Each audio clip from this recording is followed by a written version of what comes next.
오늘은 층간 방화에 대해서 얘기를 해보겠습니다. 층간 방화 일단 법 문구를 한번 확인을 해보겠습니다. 그래서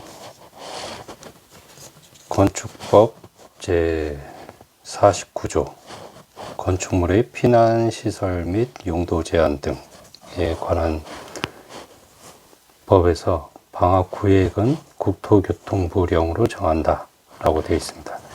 이 국토교통부령은 이따가 얘기를 하고요.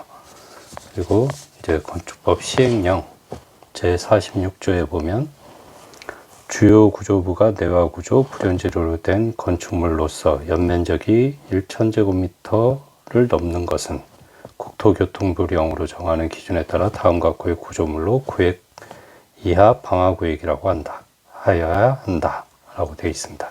그래서 1000제곱미터를 넘으면 이제 방화 구획을 해야 되고, 그건 내화 구조로 된 바닥, 벽, 아니면 방화문, 방화 셔터. 방화 셔터는 국토교통부령으로 정하는 기준에 적합해야 된다. 이렇게 되어 있고요. 그리고 이 계단실, 복도, 승강기, 승강장, 승강로, 그 건축물의 다른 부분과 방화 구획으로 구획된 부분, 다만 해당 부분에 위치하는 설비, 배관 등이 바닥을 관통하는 부분은 제외한다. 그래서 이제 DA나 뭐 이런 파이프 샤프트 같은 경우에 EPS나 이런 부분에는 바닥에 슬리브를 묻어놓고 시공을 하게 됩니다. 그리고 8번째 보면 건축물의 1층과 2층의 일부를 동일한 용도로 사용하고 그 건축물의 다른 부분과 방화구획으로 구획된 부분, 바닥 면적 500제곱미터 이하인 경우로 한정한다. 그런 경우에 이제 제외를 하게 되어 있고요. 그래서 이제 아까 얘기했던 국토교통부령을 보면 이 방화구획의 설치 기준이 나와 있습니다.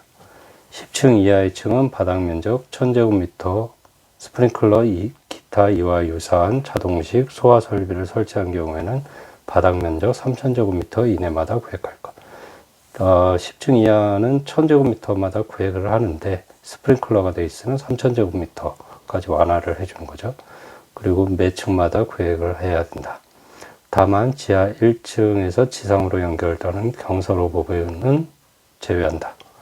고 되어 있고 11층 이상의 층은 바닥 면적 200제곱미터 스프링클러 이와 유사한 자동식 소화 설비를 설치한 경우에는 600제곱미터 이내마다 구획할 것. 이렇게 되어 있습니다. 그리고 다만 벽, 반자, 실내에 접하는 부분의 마감을 불연재료로 한 경우에는 아까 200제곱미터에서 500제곱미터까지 완화가 되고, 그런 경우에 스프링클러 자동식 소화 설비를 한 경우에는 1000제곱미터, 1500제곱미터 이내마다 구획해야 한다. 이렇게 되어 있습니다. 그래서 법에 대해서 잠깐 봤고요.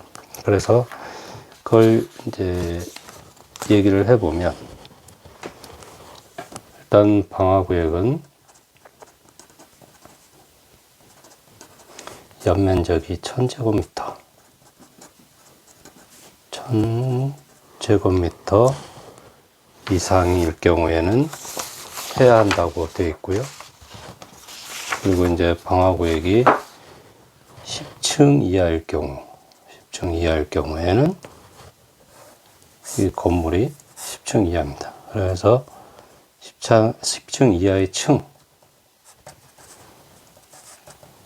이게 여기가 10층, 11층 이렇게 되어 있을 경우에 11층, 10층 이하의 층은 1000제곱미터, 이게 바닥이 이게 2000제곱미터다. 이게 2000제곱미터다 그러면 1000제곱미터 1000제곱미터 이내마다 구획을 해야 되고, 만약에 스프링클러를 설치했다 그러면 이게 이렇게 해서 3000제곱미터까지는 구획을 안 해도 됩니다. 그래서 3000제곱미터 스프링클러를 설치했을 경우에는 3000제곱미터 이내마다 구획을 해야 되고, 그리고 매 층마다 구획을 해야 됩니다. 매 층. 전층 이렇게 층마다 다 구획을 해야 되고, 그리고 11층 이상인 층은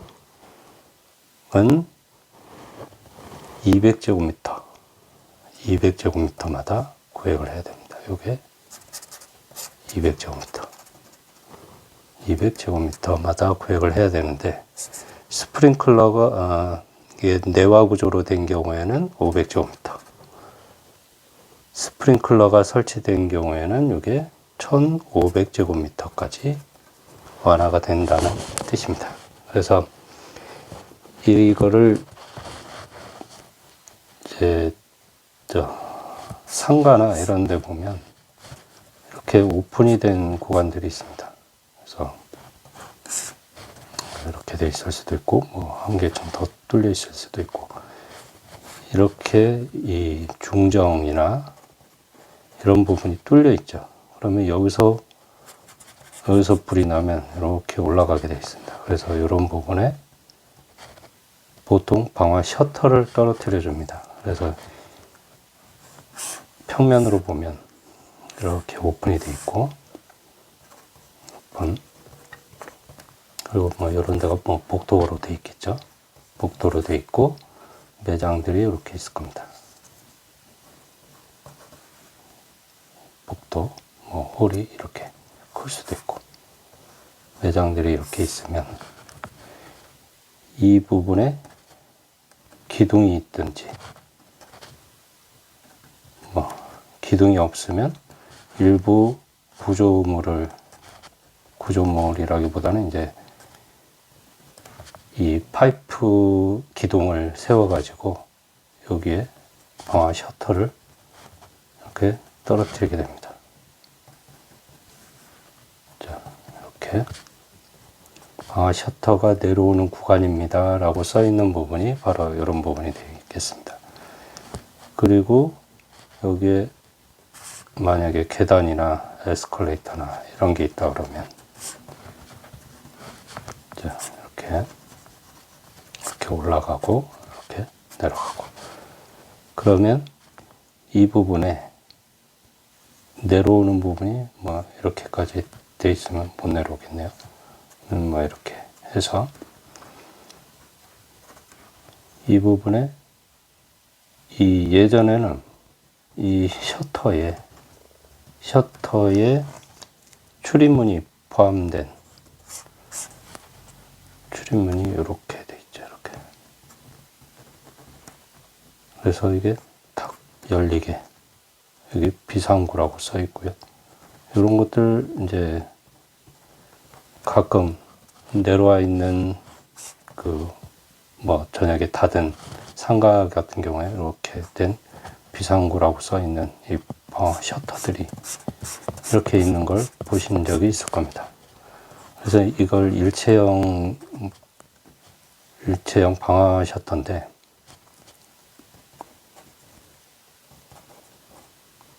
방화 셔터. 예전에 이게 다 인정이 됐었는데, 이제 최근에 이 방화 셔터 일체형은 인정이 안 되고, 이런 것들은 별도로 이렇게 나가는 문이 설치가 되어 있어야 됩니다. 그래서 예를 들면 이런 식이 되겠죠. 이렇게 문이 하나가 생뚱맞게 이렇게 설치된 경우를 볼 수 있을 겁니다. 그래서 가끔 보면 이제 문이 이렇게 스테인리스 뭐 비슷하게 해가지고 이 썬큰 옆에 이렇게 생뚱맞게 서 있는 경우, 그런 경우를 볼 수 있는데, 그게 이렇게 비상용 출입구를 내기 위해서 설치가 되어 있는 겁니다. 그래서 별도로 문을 내는 방화 셔터를 설치를 하게 되어 있습니다. 그리고 이 층간 방화 구획 때문에 아까도 얘기했듯이 이렇게 관통되는 부분들이 있죠. PS, 뭐 EPS, 아니면 TPS, 이런 PS들은 이 배관들이 쭉 올라갑니다. 배관들이 올라가면 예전에 이걸 이렇게 뚫어 놨었는데, 이렇게 뚫어 놓다 보면 이 밑에서 불이 난 것들이 이렇게 타고, 뭐 이제 전건구라든가 이런 걸 타고 이렇게 불이 번질 수가 있기 때문에, 이거를 요새는, 요즘이라기보다는 좀 오래됐습니다. 그래서 이렇게 슬랩을 치는데, 이렇게 슬립을 묻어두고 슬랩을 치게 됩니다. 아까 얘기했듯이 이런 그 설비 구간은 제외한다고 돼 있고, 그리고 이게 그 연도나 이런 그 환기구 같은 경우에는 이거를 방화 댐퍼라고 있습니다.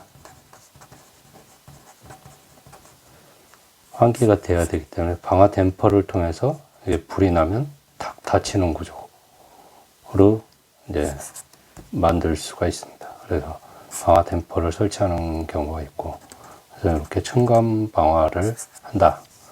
그리고 이게 이 커튼홀일 경우에, 예전에 보면 벽이 이렇게 콘크리트 벽이 돼 있으면, 창이 있고 콘크리트 벽이 있고, 여기에서 불이 난 게 이렇게 타고 올라가지는 않죠. 그래서 이 벽 때문에 이제 방화가 되는데, 커튼홀인 경우에, 커튼홀은 보통 이렇게 되어 있습니다. 층별로 이렇게 되어 있죠. 그리고 이제 바깥쪽에 이렇게 멀리언이 있고 트랜섬이 있고, 그리고 요 끝에 엔드 철판을 둬 가지고 여기를 채우는데, 요 틈이 벌어집니다. 틈이 벌어지는 부분에 방화를 위한 이제 방화제가 이렇게 설치가 됩니다. 요 틈에 이렇게 설치가 되죠. 그래서 불이 타고 올라가지 않도록 이렇게 커튼홀에는 처리를 해줍니다.